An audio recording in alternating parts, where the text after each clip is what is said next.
అందరికీ నమస్కారం। ఈ రోజు మనము గోంగూర పచ్చడి తయారీ విధానం చూద్దాం।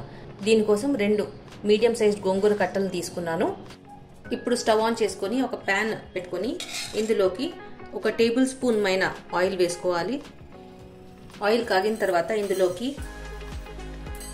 చిటికెడన్ని మెంతులు, ఒక టేబుల్ స్పూన్ పచ్చిశనగపప్పు, 2 టేబుల్ స్పూన్లు పల్లీలు, 1 టీ స్పూన్ జీలకర్ర, 1.5 టీ స్పూన్ ధనియాలు వేసుకొని వేపుకోవాలి।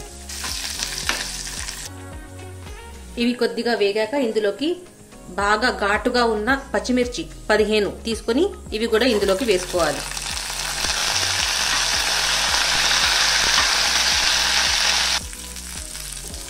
పచ్చిమిర్చి కూడా బాగా వేగాక స్టవ్ ఆఫ్ చేసుకొని వీటిని చల్లారనివ్వాలి।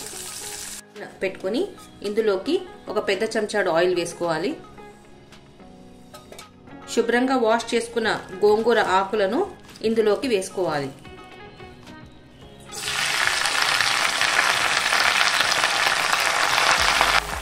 ఇందులోకి 2 మీడియం సైజ్ టొమాటోలు ముక్కలుగా కట్ చేసినవి వేసుకుంటున్నాను।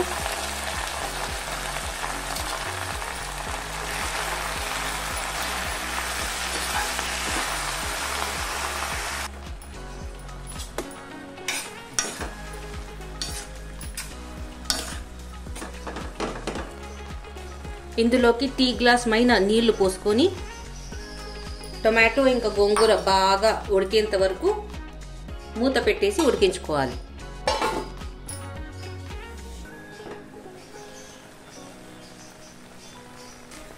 గోంగూర ఇంకా టొమాటో బాగా ఉడికిపోయాక స్టవ్ ఆఫ్ చేసుకొని ఇది బాగా చల్లారనివ్వాలి।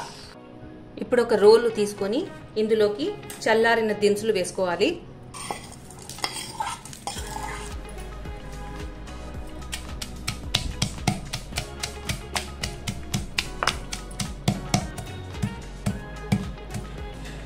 దినుసులు పచ్చిమిరపకాయ బాగా దంచుకున్నాక ఇందులోకి గోంగూర వేసుకొని దంచుకోవాలి।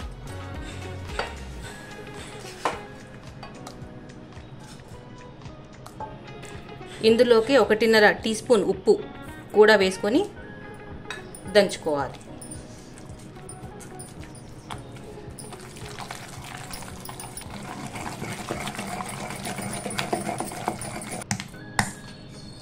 ఇప్పుడు ఇందులోకి 3 వెల్లుల్లి రెబ్బలు, అలాగే ఒక ఉల్లిగడ్డ మీడియం సైజ్,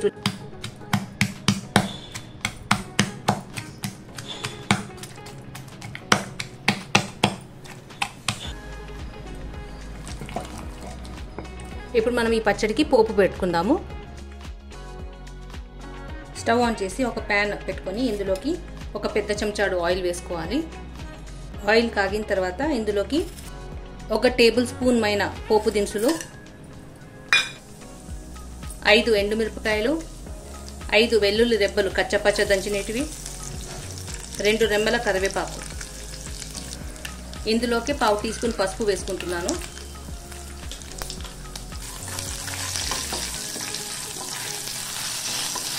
పోపు వేగాక ఇందులోకి గోంగూర దంచుకునేది వేసుకోవాలి।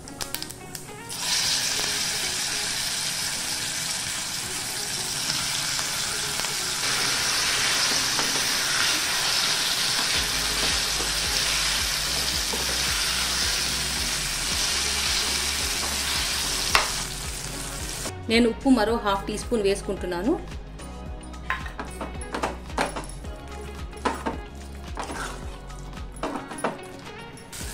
బాగా మిక్స్ చేసుకున్న తర్వాత స్టవ్ ఆఫ్ చేసి సర్వ్ చేసుకోవడమే। టేస్టీ గోంగూర పచ్చడి రెడీ అయిపోయింది। మీరు ఇంట్లో తప్పక ట్రై చేసి చూడండి। వీడియో నచ్చినట్లయితే please like, share and subscribe. Thank you.